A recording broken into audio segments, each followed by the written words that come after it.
10 ரூபாய் இடி ரைடு வந்தா என்ன பண்ணாரு? அவர் பெரிய செயல் வீரருங்கிறாங்க. நாங்க சிபிஐ என்கொயரிய போயிட்டு வந்தா பதறிட்டாங்க, பயந்துட்டாங்கிறாங்க. ரைடு வரும்போது யாரா என்ன பண்ணாங்க பேண்ட்லங்கிறது எல்லாருக்கும் தெரியும். மிரட்டும் போது யாரா என்ன பண்ணாங்கன்னு தெரியும். அது வாயில சொல்ல முடியாது, உங்களுக்கே தெரியும். கார்ல எப்படி அழுதாங்கன்னு தெரியும், எப்படி நடிச்சாங்கன்னு தெரியும், யாரு ஹாஸ்பிட்டலுக்குள்ள போனாங்கன்னு தெரியும். ஹாஸ்பிட்டல் முதல்ல ஓடி முதலமைச்சர் போய் யாரு பாதுகாப்பு கொடுத்தாங்கன்னு தெரியும். தமிழக வெற்றி கழகத்துக்குன்னு ஒரு வீடுங்கிறதே உங்களால ஐடென்டிஃபை பண்ணவே முடியாது. ஏன்னா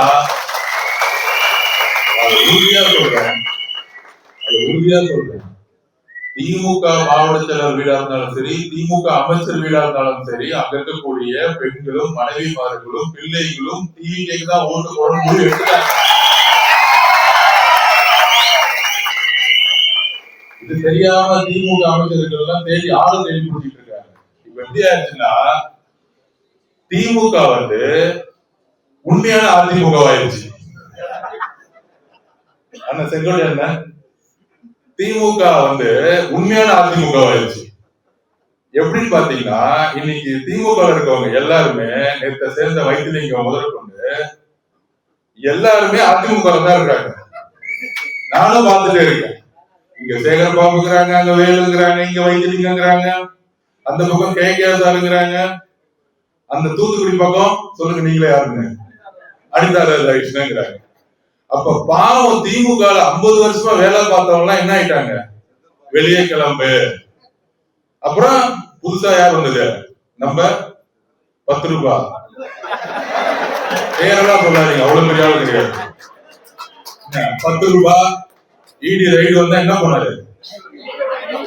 அவர் பெரிய செயல் வீரருங்கிறாங்க. நாங்க சிபிஐ என்கொயரிய போயிட்டு வந்தா பதறிட்டாங்க, பயந்துட்டாங்கிறாங்க. ரைடு வரும்போது யாரா என்ன பண்ணாங்க பேண்ட்லங்கிறது எல்லாருக்கும் தெரியும். இந்த மீடியா மிரட்டிட்டாங்க. மிரட்டும் போது யாரா என்ன பண்ணாங்கன்னு தெரியும். அது வாயில சொல்ல முடியாது, உங்களுக்கே தெரியும். கார்ல எப்படி அழுதாங்கன்னு தெரியும், எப்படி நடிச்சாங்கன்னு தெரியும், யாரு ஹாஸ்பிட்டலுக்குள்ள போனாங்கன்னு தெரியும்.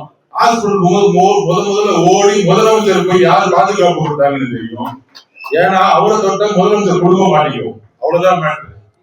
சோ இந்த மிரட்டல், இந்த பதட்டம் தான் திமுக இருக்கணும். ஏன்னா நாங்க 50,000 கோடி ரூபாய் அடிச்சு வீட்டுக்குள்ள ஒழிச்சு வச்சுக்கணும், நீங்க தான் ஒழிச்சு வச்சுக்கணும். தேர்தல் உங்களுக்கு தான் மிரட்டல் இருக்கு, எங்களுக்கு இல்ல. நாங்க தூய சக்தி, தலைவர் தூய சக்தியோட நாங்க இல்லதான்பா பயன்படுத்துங்க. அந்த ஆளுங்க இந்த வீட்டுக்கு போனோம்னா ஒரு குங்கும கொட்டி இருக்கும், திருவள்ளூர் கொட்டி இருக்கும், அதனால எடுத்துக்கணும். ஒரு 50 போட்டோ இருக்கும், சாமி போட்டோ இருக்கும், அவ்வளவுதான் இருக்கு அவர் வீட்டுல. ஆனா உங்க வீட்டுல எல்லாருக்குமே தெரியும் என்ன இருக்குங்கிறது தமிழக மக்களுக்கு தெரியும். கேட்டா இவங்க எல்லாம் தேர்தல் சிறப்பாங்க, கொள்ளடிச்சு காசு எடுப்பாங்க. அதுல 10 ரூபாய் பாலாஜி போய் ஒவ்வொரு வீட்டுக்காக 2000 ரூபாய் கொடுப்பாங்க. இவர் ஒரு பெரிய தேர்தல்ல பெரிய சக்தி வாய்ந்த தலைவர்களா 2000 ரூபாய் கொடுக்கிறது ஒரு பெரிய தலைவரா ஊழல் பண்ணி எந்த விதமான எதிர்பார்ப்பும் இல்லாமல் 1 ரூபாய் செலவு பண்ணாமல் ஒரு மாநாடு நடத்தினா 20 லட்சம் பேர் வராங்க எங்க தலைவருக்கு. இதுதான் கட்சி. கேட்டா இவங்க எல்லாம் இவங்களுக்கு எல்லாம் ஒரு இன்ஃப்ராஸ்ட்ரக்சர் இருக்கா? இந்த 1 மாசம் அமைதியாயிட்டாங்க.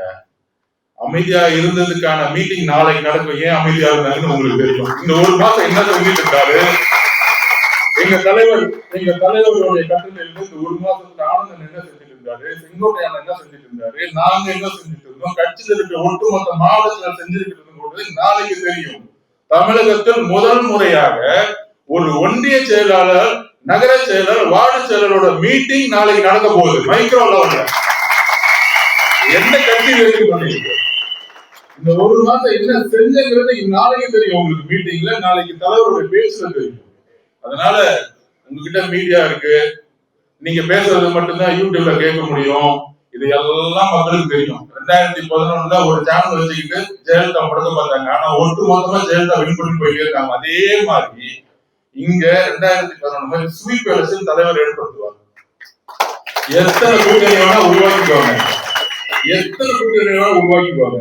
ஆனால் தலைவர் இல்லாத கூட்டணியை யாராலும் மக்கள் தேர்ந்தெடுக்க மாட்டாங்க. நான் ஓப்பனா சொல்றேன். 1967 ஒரு மிகப்பெரிய கட்சி அன்னைக்கு காங்கிரஸ் கட்சி, பெரிய பாரம்பரியம், முதலமைச்சர் அவங்கதான், 40% ஓட்டு பேங்க் இருந்துச்சு. ஆனா அன்னைக்கு மக்கள் தேர்ந்தது அண்ணாவை. ஏனால் தலைமைதான் மக்கள் விரும்புவாங்க. அப்படி ஒரு தலைமை எங்களுடைய தலைவர் இருக்கிறாரு. அவரை நம்பக்கூடிய இடத்துல அது நான் உதாரணமே சொல்லியிருக்கேன். தலைவர் பேசும்போது யூடியூப்ல பாத்தீங்கன்னா தெரியும், 5 கோடி பேர் பார்த்துட்டு இருப்பாங்க. இன்னைக்கு முதலமைச்சர் பேசும் பொழுது 300 பேர் பார்த்துட்டு இருக்காங்க. நீங்களே பாத்தீங்கன்னா தெரியும், நானும் பார்த்துக்கிட்டே இருக்கிறேன். இதுக்கு ஒரு கவர்மெண்ட், இதுக்கு ஒரு செய்தித்துறை, இதுக்கு ஒரு கட்சி, ஒரு ஐடி, இதுல ஒரு செந்தில் பாலாஜி என்னன்னா ஓடுறாங்க. யார ஆளு பிடிக்க ஓடலாம். 16 சேனல் அண்ணன் சொல்ற மாதிரி யாருதான் எந்த கட்சியில இருந்து வெளியே வருவாங்க. கோழி பிடிச்சாங்க, கோழி பிடிச்சு எடுத்துருவான். கோழி பிடிக்கிற கட்சியா திமுக மாதிரி இருந்துச்சு. எங்கடா திமுக இருக்காங்கன்னா அண்ணாவுடைய ஆதரவாளர்கள் கட்சியில கிடையாது. சரி, கலைஞர் எவ்வளவு விமர்சனம் இருந்தாலும் சமூக நீதி மேல நம்பிக்கை கொண்டவர், நம்ம தலைவருக்கு பிடித்தவர் தான் அவரு. ஆனா கலைஞரோட விசுவாசிகள் இன்னைக்கு கட்சியில கிடையாது. யாரா திமுக இருக்காங்கன்னு பார்த்தா திரு செந்தில் பாலாஜி அவர்களுடைய விசுவாசிகள், சேகர் பாபு அவர்களுடைய விசுவாசிகள். இதுதான் திமுக. அப்ப உண்மையான திமுக எங்க போச்சு நினைக்கிறீங்க? நீங்க சொல்லுங்க. உண்மையான திமுக டிவில வந்துருச்சு. இதுதான் உண்மை. நம்ம ஏன் தெரியுமா நமக்குன்னு ஒரு வீடு இல்ல, நீங்க திமுக வீடு, அதிமுக வீடு, பிஜேபி வீடுன்னு எல்லாரும் சொல்றாங்க. நமக்குன்னு ஒரு வீடு இல்லைன்னா உண்மையான திமுக டிவிக்குள்ள மாறிடுச்சு. ஏன்னா மக்களுக்கு தெரியும் இந்த கோழி பிடிக்கிற கதை எதெல்லாம் புடிச்சு கொண்டு ஓகே இந்த இடத்துல ஒரு போட்டுட்டா ஜெயிச்சிடலாம். இதெல்லாம் பழைய கதையை தூக்கி போட்டாச்சு. பொங்கல்ல எப்படி போகிய போட்டோமோ அது போகிய முடிச்சாங்க. எலெக்ஷன் முடிஞ்சு போச்சு. செய்திகளை உடனுக்குடன் தெரிந்து கொள்ள கீழ்கண்ட கேபிள் மற்றும் டிடிஹெச் நெட்வொர்க்குகளில் எம்நாடு செய்தி தொலைக்காட்சியை காணுங்கள். பாதகம் செய்பவரை கண்டால் நாம் பயம் கொள்ளலாகாது பாப்பா. மோதி மிதித்து விடு பாப்பா, அவர் முகத்தில் உமிழ்ந்து விடு பாப்பா. அண்மை செய்திகளை உடனுக்குடன் தெரிந்து கொள்ள இணைந்திருங்கள் எம்நாடு தொலைக்காட்சியுடன்.